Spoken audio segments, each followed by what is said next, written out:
Mega హీరోలంతా ఒకటే team, అందులో డౌటే లేదు. కానీ ఇప్పుడు ఈ టీం నుంచి అల్లు అర్జున్ బయటకు వచ్చేశాడని మెగా అభిమానులే చెబుతుంటారు.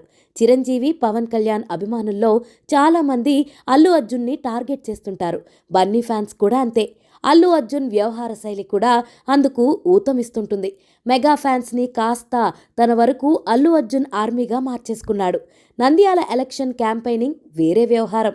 కొత్తలో చిరంజీవి నామజపం చేసిన బన్నీ ఆ తర్వాత ఆయన్ని మర్చిపోయాడన్నది మెగా ఫ్యాన్స్ చేసే ఆర్గ్యుమెంట్. అయితే ఇదంతా ఇప్పుడెందుకంటే తాజాగా మట్కా ప్రీ రిలీజ్ ఫంక్షన్ విశాఖపట్నంలో అట్టహాసంగా జరిగింది.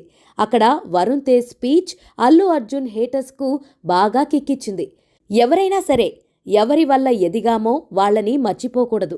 అలా మర్చిపోతే ఎన్ని గొప్ప విజయాలు సాధించినా వ్యర్థమే అంటూ వరుణ్ పవర్ఫుల్ స్పీచ్ ఇచ్చాడు.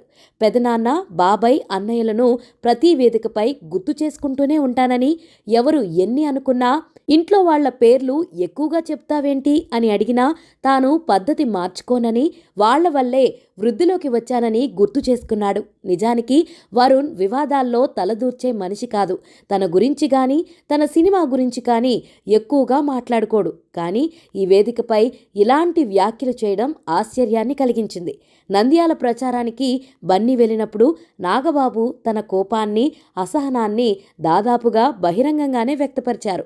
మనతో ఉన్నవాళ్లే మనవాళ్లు, లేదంటే పరాయి వాళ్ళు అంటూ పరోక్షంగా బన్నీకి ఉద్దేశించి ట్వీట్ చేశారు. ఇప్పటికీ ఆ దూరం కొనసాగుతూనే ఉంది. తాజాగా వరుణ్ వ్యాఖ్యలతో పాత సంగతులే మళ్లీ అభిమానులు తలుచుకుంటున్నారు.